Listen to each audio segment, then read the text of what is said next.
Media మిత్రులందరికీ నా హృదయపూర్వక నమస్కారాలు. మొట్టమొదటి నా ఈ మీడియా సమావేశానికి వచ్చినటువంటి మీ అందరికీ కృతజ్ఞతలు తెలియజేసుకుంటూ, రాబో కాలంలో కూడా మీ యొక్క సూచనల మేరకు నాకెల్లప్పుడూ మీ యొక్క సలహాలు సూచనలతో ఈ 3 నెలల కాలంలో మీరందరూ కూడా నన్ను ముందుంచి నడిపించాలని చెప్పి కోరుకుంటూ ఈ విలేకరుల సమావేశాన్ని నేను ప్రారంభిస్తున్నాను. ముఖ్యంగా అనివార్యమైన ఈ మేయర్ ఎన్నిక సందర్భంగా, ఎందుకంటే వైఎస్ఆర్సీపీ కాంగ్రెస్ పార్టీకి సంబంధించిన కార్పొరేటర్లందరూ ఉన్న కూడా కొన్ని టెక్నికల్ రీజన్ వల్ల మా మేయర్ సురేష్ బాబు గారు ఆయన తొలగించడం, దాని తర్వాత కోర్టుకు వెళ్ళడం, కోర్టులో ఎన్నిక ఇవ్వాలని ఎలక్షన్ కమిషన్ ఇవ్వడం, దాని తర్వాత కూడా కోర్టుకు వెళ్ళడం, కోర్టు ఎలక్షన్ కమిషన్ నిర్ణయం ప్రకారం మేయర్ ఎన్నిక అనివార్యమైనది.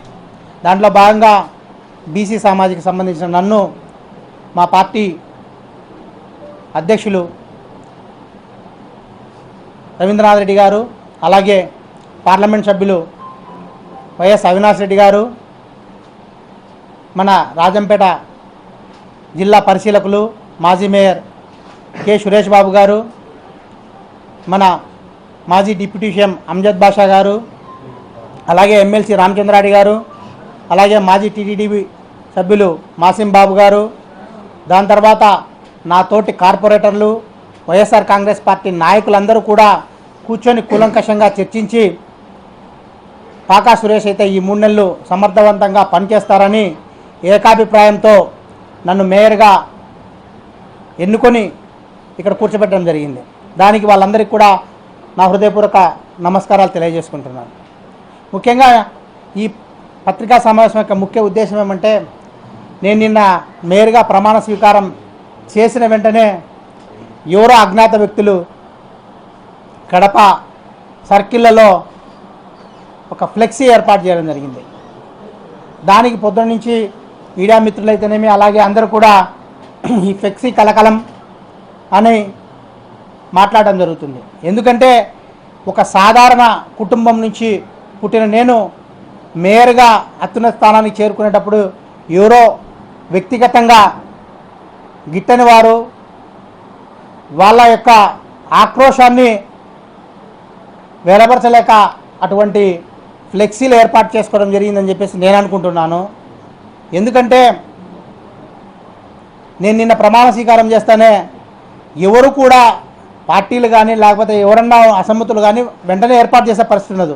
ఎవరైతే నా మీద వ్యక్తిగత కక్ష ఉంటుందో వాళ్ళు మాత్రమే ఏర్పాటు చేసి ఉంటారని నేను ఆలోచిస్తున్నాను. అటువంటి వారికి కూడా నేను ఇచ్చే సలహా ఒకటే, అటువంటి వ్యక్తిగత ఆరోపణలు మీ పర్సనల్ అజెండాను పెట్టుకొని వేసి అనవసరమైన టైం వేస్ట్ చేయకుండా నాకున్నటువంటి ఈ 3 నెలల కాలంలో ఈ ప్రజా సమస్యల మీద అయితేనేమి నగరపాలక సంస్థ యొక్క అభివృద్ధి కోసం మీరు సలహాలు సూచనలు ఇస్తే తప్పకుండా దాన్ని నేను పాటించే అవకాశం ఉంటుంది. ఎందుకంటే దీని మీద వివరణ ఇవ్వకుండా అదేదో నా మీద వచ్చిన ఆరోపణ నిజమవుతుందన్న ఉద్దేశంతో దీని మీద ఇస్తున్నాను తప్ప రాబో కాలంలో ఇటువంటి అసంబద్ధ వాళ్ళకు ఇచ్చే పరిస్థితి ఉండదని చెప్పేసి వాళ్ళకి ఎవరైతే వేశారో వాళ్ళకి నేను తెలియజేసుకుంటున్నాను. ముఖ్యంగా నేను మేయర్గా అయిన 3 నెలల్లో ఈ 3 నెలల కాలంలో ఎటువంటి అభివృద్ధి కార్యక్రమాలు చేపట్టాలి, లేదా ఈ ప్రజా సమస్యల మీద ఏమన్నా ఉన్నటువంటి ఆ సమస్యలను ఏ విధంగా తీర్చాలి అన్న దాని మీద ఎవరైనా సలహాలు సూచనలు ఇచ్చి ఈ తక్కువ వ్యవధిలో దాన్ని సద్వినియోగం చేసుకునే టయాన్ని నాకు కేటాయించమని చెప్పేసి నేను వాళ్ళందరికీ కూడా విజ్ఞప్తి చేసుకుంటున్నాను. ఎందుకంటే అధికార పార్టీ, ప్రతిపక్ష పార్టీ, వామపక్ష పార్టీలు అలాగే పత్రికా విలేకరులు అందరికీ కూడా ఈ నా ఉన్న కొద్ది వ్యవధిలో నా యొక్క ముద్ర నేను వేసుకోవాలన్న ఉద్దేశంతో నేను ఈ చైర్లో కూర్చున్న తప్పనిచ్చి వ్యక్తిగత దానికి పోయే పరిస్థితి ఉండదని చెప్పేసి కూడా మరొకసారి నేను మీ అందరి మూలంగా వాళ్ళకి తెలియజేసే కార్యక్రమం చేస్తున్నాను. ముఖ్యంగా ఆయన వేసిన ఆ ఫ్లెక్సీలో ఏదో మా అమ్మ ఇంటికి మేము దాదాపుగా 10 సంవత్సరాల నుంచి ఇంటి పన్ను బాకీ ఉన్నారు, కట్టడం లేదు, 1,00,000 చిల్లర అని చెప్పేసి దాంట్లో వేయడం జరిగింది. 1,00,000 చిల్లర కట్టడం అనేది నాకేం పెద్ద విషయం కాదు. ఎందుకంటే అది పెద్ద అమౌంట్ కాదు, కట్టకూడదన్న ఆలోచన లేదు.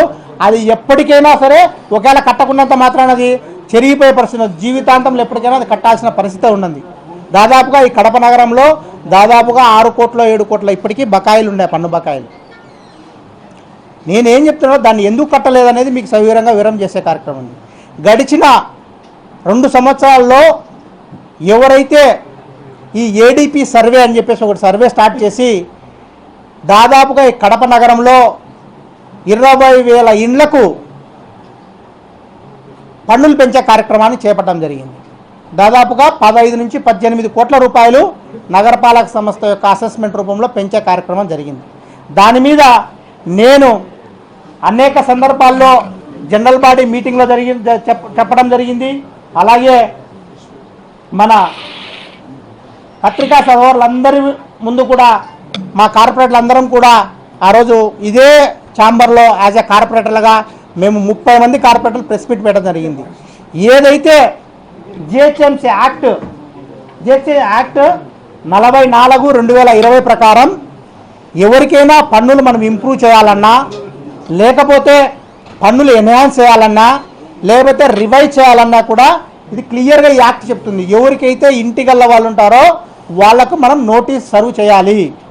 ఆ నోటీస్ సర్వ్ చేసిన తర్వాత వాళ్ళ యొక్క అబ్జెక్షన్స్ ఏమైనా ఉంటే తీసుకొని దాని తర్వాత వాళ్లకు ట్యాక్స్ అనేది ఫిక్స్ చేయాలి. అది ఎన్హాన్స్ చేసినా, ఇంప్రూవ్మెంట్ చేసినా, కొత్తగా వేసినా అనేది జిహెచ్ఎంసీ యాక్ట్ క్లియర్గా చెప్తుంది. అటువంటిది మా కార్పొరేషన్ అధికారులు అత్యుత్సాహానికి పోయి దాదాపుగా 20,000 మందికి ఈ కడప నగరంలో పన్నులు పెంచడం జరిగింది. దాని మీద మేము జనరల్ బాడీలో మా సహచర కార్పొరేటర్లు అందరం కూడా కలిసి ఒకటే తీర్మానం చేస్తాం. ఈ పెంచిన పన్నులు మీరు అసంబద్ధంగా పెంచొద్దండి, ఖచ్చితంగా సహేతుకంగా. ఎవరైతే ఏం చేశారంటే ఎవరికి ఇంటి ప్లాన్ ఉన్నా కూడా ప్లాన్ లేదని చెప్పేసి 100% పైన అతను ప్లాన్ తీసుకొని ఉంటాడు, చిన్న పైన రూమ్ వేసుకొని ఉంటాడు. రూమ్ వేసుకుంటే దానికి తొందరగా 100% పెనాల్టీ వేసి పెంచడం జరిగింది. దాని మీద కమిషనర్ గారు ఏం చెప్పారు, అటువంటివి ఏమన్నా ఉంటే కనుక మీరు రివిజన్ పిటిషన్ అందరితో పెట్టించండి, పెట్టిస్తే అవన్నీ కూడా రెక్టిఫై చేస్తామని చెప్పేసి గౌరవ కమిషనర్ గారు చెప్పారు. అప్పుడు ప్రజాస్వామ్యబద్ధంగా ప్రతి ఒక్క పౌరునికి ఉన్న హక్కు మాదిరే మా అమ్మ కూడా 21/4/2025 రివిజన్ పిటిషన్ పెట్టడం జరిగింది. మీరు మాకు వస్తున్న పన్నును ఒక్కసారిగా దాదాపుగా 1,00,000 చిల్లర మీరు పెంచడం జరిగింది, దీన్ని ఎందువల్ల పెంచడం జరిగింది మాకు వివరణ ఇవ్వమని చెప్పి. అప్పుడు మున్సిపల్ కార్పొరేషన్ అధికారులు వచ్చి ఎంక్వైరీ చేశారు. ఎన్నో తేదీ మేము పిటిషన్ పెట్టిన తర్వాత 3 రోజుల తర్వాత ఇది కార్పొరేషన్లో వచ్చి రివ్యూ చేసినది. మీ ఇంటి ప్లాను అవన్నీ మీ లేని వల్ల మేము 100% పెనాల్టీ వేసామని చెప్పారు.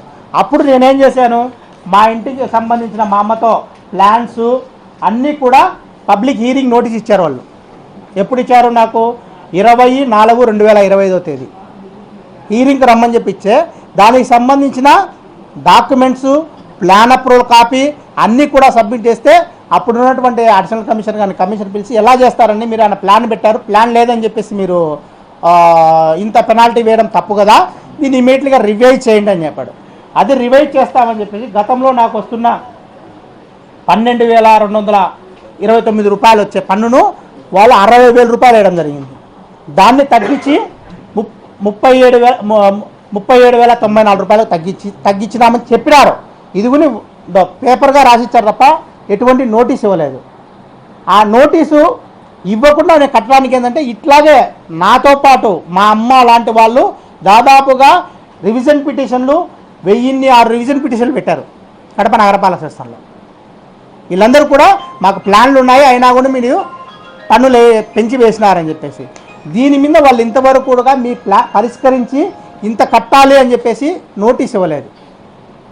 నేను ప్రజలందరి తరపున కూడా ఇప్పుడు కూడా నేను విజ్ఞప్తి చేస్తే కమిషనర్ కానీ వాళ్ళకు కూడా ఎవరైతే మీరు రివిజన్ పిటిషన్ వేసింటారో నాతో పాటు వాళ్ళందరికీ కూడా మీరు ఏ హేతుబద్ధంగా మీరు వేశారో దానికి సంబంధించిన ఫైనల్ నోటీస్ ఇస్తే ఖచ్చితంగా చెల్లిస్తారు. లేదా దాంట్లో తప్పప్పులు ఉంటాయి కనుక యాజ్ ఏ మన పౌరులకు ఉన్న హక్కుల ప్రకారము దాని ప్రకారం వాళ్ళు కోర్టుకు వేయడమో, కొంతమంది కోర్టుకు కూడా వేయడం జరిగింది. ఇదే కోర్టులో దాదాపుగా 112 పిటిషన్లు వేయడం జరిగింది. ఇట్లా నేను చెప్పేది ఏంటంటే ఏదో వ్యక్తిగతంగా మనిషిని డ్యామేజ్ చేయాలా, మా అమ్మ పేరుతో ఉన్న ఇంటి ఫోటో వేసి వాళ్ళు వేయడం అనేది వాళ్ళకి నిజంగా వాళ్ళ టైం వేస్ట్ చర్యలు తీసుకుంటున్నారు. ఏదన్నా దాంట్లో వేసే కార్యక్రమం ఉంటే నేను చేసిన ఏదైనా ఇప్పుడు మూడు టర్మ్లో నేను కార్పొరేటర్గా ఉన్నా, ఎప్పుడు కూడా ప్రజా సమస్యల మీద మాట్లాడే తప్ప ఎప్పుడు కూడా వ్యక్తిగత దాని మీద చేసే పరిస్థితి లేదు. నేను ఈరోజు మేయర్గా కూర్చున్న వెంటనే వాళ్ళ యొక్క మనసులో ఉన్న ఆక్రోశాన్ని ఒక సామాన్య కార్యకర్త ఈరోజు మేయర్ పీఠంలో కూర్చున్నాడని వాళ్ళు తట్టుకోలేక నా మీద వ్యక్తిగత కక్షతో ఇది చేయడం జరిగిందని చెప్పేసి పత్రికా సోదరులందరికీ నేను తెలియజేస్తున్నాను. ప్రజలకు కూడా విజ్ఞప్తి చేస్తున్నాను.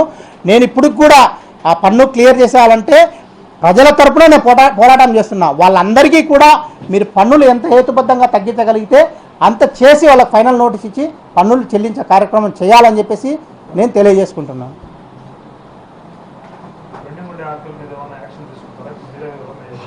తప్పకుండా దీని మీద ఈ పెండింగ్ ఇంకా పరిష్కారం కానీ 976 పెండింగ్ ఉన్నాయి ఆర్పీలు. 1006 పిటిషన్స్ పబ్లిక్ నుంచి ఆర్పీలు వచ్చినాయి. దాంట్లో కొన్నే పరిష్కరించారు. నేను గతంలో యాజ్ ఎ కార్పొరేటర్ ఉన్న ఇన్ఫర్మేషన్ యాక్ట్ ప్రకారం పెట్టి తెప్పించుకునింది. ఇవన్నీ కూడా నాకు అధికారులు ఇవ్వాల.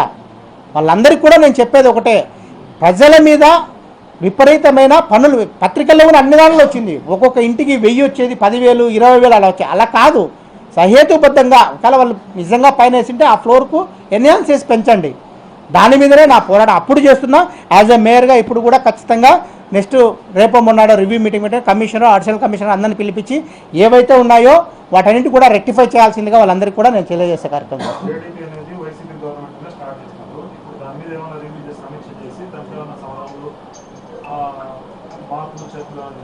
ఏడీపీ సర్వే మీద మేము గతంలోనే ఇన్ఫర్మేషన్ యాక్ట్ కడితే ఏడీపీ సర్వే స్టాప్ చేసినామని చెప్పేసి అధికారులు చెప్తున్నారు.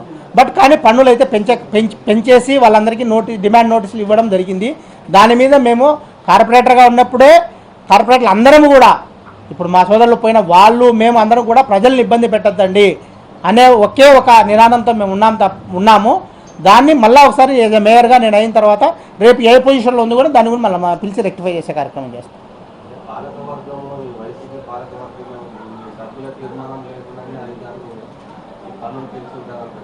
అది మేము తీర్మాన కాపీ కూడా మీకు ఇస్తా. తీర్మానం క్లియర్గా ఏకవాక్య తీర్మానం చేసాం. మేము ఫర్దర్ డిస్కస్ చేసేంత వరకు మీరు పన్నులు పెంచొద్దండి సరే అని చెప్పారు. దాని తర్వాత ఇప్పటి వరకు సంవత్సరం నుంచి మీటింగులు జరగాల. ఆ జనరల్ బాడీలో తీర్మాన కాపీ ఉంది. ఆ జనరల్ బాడీలో అందరూ కార్పొరేటర్లు ఏకవాక్య తీర్మానం చేశారు. ఆ మీటింగ్లో ఎమ్మెల్యే గారు కూడా ఉన్నారు. ఎమ్మెల్యే గారు కూడా ఇట్లా వేయడం తప్పు, దీన్ని మళ్ళీ సహేతుబద్ధం చేయండి అని చెప్పేసుకుని ఆ రోజు మీటింగ్లో చెప్పడం జరిగింది.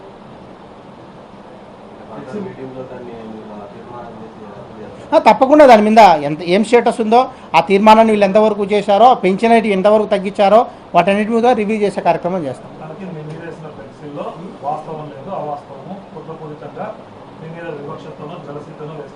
అంతే, వ్యక్తిగత కక్షలు అంతే. ఎవరికి ఏదో ఒక సామాన్య కార్యకర్త ఉన్నట్టుండి మేయర్ అయినాడని చెప్పి వాళ్ళ మనసులో ఉన్న ఆక్రోశాన్ని తీసుకొని ఏదో విధంగా బురద చల్లాలని బురద చల్లారు. ఖచ్చితంగా మా బీసీ సంఘాలు వాళ్ళు వీళ్ళు ఖచ్చితంగా కంప్లైంట్స్ పెడతారు. అది ఎవరేసారో ఏమో ఇంతవరకు తెలియదు మనకు. దాని మీద కంప్లైంట్ అయితే కంప్లైంట్ రైజ్ చేస్తారు తప్పకుండా. నా మీద అయితే పార్టీ వాళ్ళు ఎవరు ఉండదు, నాకు తెలిసి వ్యక్తిగతంగా ఎవరైనా వేసింటారు అనుకుంటా. ఎందుకంటే నేను నిన్ననే మేయర్ అయినా, ఏ పార్టీ వాళ్ళకి నా మీద ఆక్రోశం ఉండదు. మా పార్టీలో నన్ను ఏకగ్రీవంగా మేయర్గా అనుకున్నారు. ఎవరో వ్యక్తిగతంగా నా వ్యక్తిగతమైన దాని మీద వేసింటారు తప్ప నుంచి ఎవరు వేసింటారని నేను అనుకుంటున్నా పార్టీ సంబంధించి.